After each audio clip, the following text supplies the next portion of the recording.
Hello and welcome to Devotion to Writing.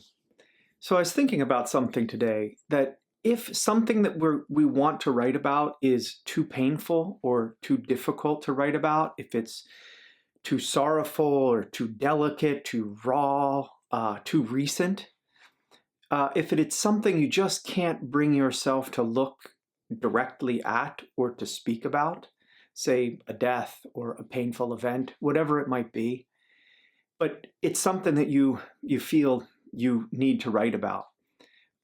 Here's something that has worked for me that I thought I'd offer for you to try, and that is to write around the thing. Write everything except the thing, the exact event, or for example, everything but the dead body in the room or on the floor, or everything except the exact thing in the memory that is so hot that it burns you to even think about it, right? So if there's a theoretical dead body, write about the sun sliding along the wall, write about the pictures framed on the wall. What are they of? Write about the weather.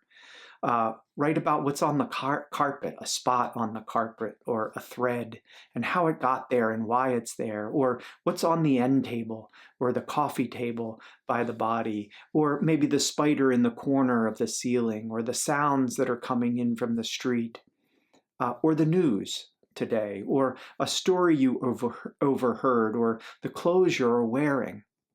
So that is, you write everything that is around it. You write everything around the dead, everything that is around the disturbing memory. And in that way, you write into that event which is so difficult, so painful, too sorrowful to write about. And this is actually today's prompt. This is what I wanted to share with you.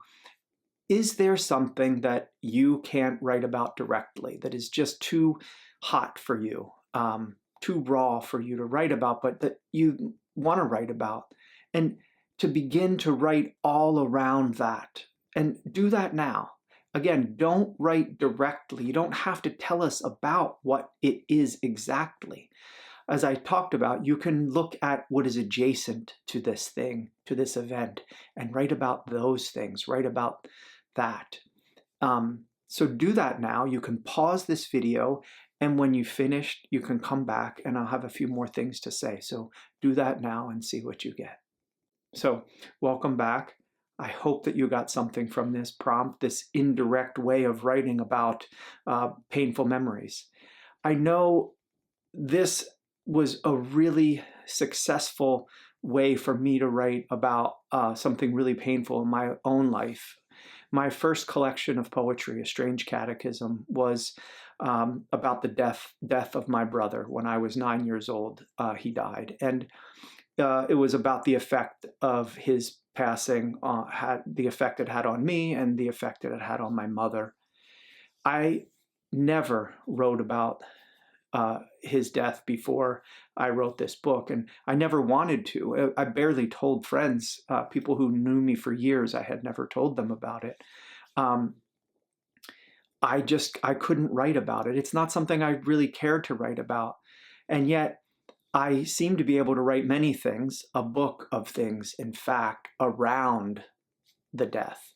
And I wrote about the town that I lived in. I wrote about birds. I wrote about the yard and the house, the tree that was growing there, the tree that I loved to climb and to play in. I wrote about going to church. I wrote about suitcases. I wrote about statues of saints and slag heaps and the river and wood-handled shovels and fishing, etc. And in doing so, I could write the grief, the sorrow, the anger, the abandonment, the beauty, which came as such a surprise to me, this kind of tender space, this heart within this grief. Now, I didn't set out to write a collection of poems about my brother's death. Beforehand, I didn't say, that is, I'm going to write a book of poetry about my brother passing and about that grief. In fact, it happened that I wrote the book in the course of writing. That is, I wrote all of these poems about other things only to discover that I was writing about my brother's death. I was unaware up until maybe the fourth or fifth draft of the book that this is what I was doing. But I trusted the voices in the poems. I trusted the process, what was happening, what was saying, write about me, write about this. I followed the questions in order to answer them, and I wrote. And devotion is what made the final book possible. So try that. Try it about anything that is difficult to write about, that is painful, that you can't look at directly. Write everything around it. And what that does is through the descriptions of other things, the inanimate objects that are around the thing that is too painful, too sorrowful to say, you write that emotion into those things. Those things begin to convey, to support, to carry the weight of the grief, of the sorrow, of the pain, of the experience that is too difficult to write about. You give them off to the spider in the corner, to the birds up in the maple tree, to the statues of the saints, to the pew that you sat in the church. Or that's from one of the poems in my book, sitting in the last pew. Anyway, that you give to these things the emotions that you couldn't give if you had to write directly about it. So I hope you write deeply today. I know that if you do write, you will write beautifully, because beautiful is what you are. I thank you so much for watching this video.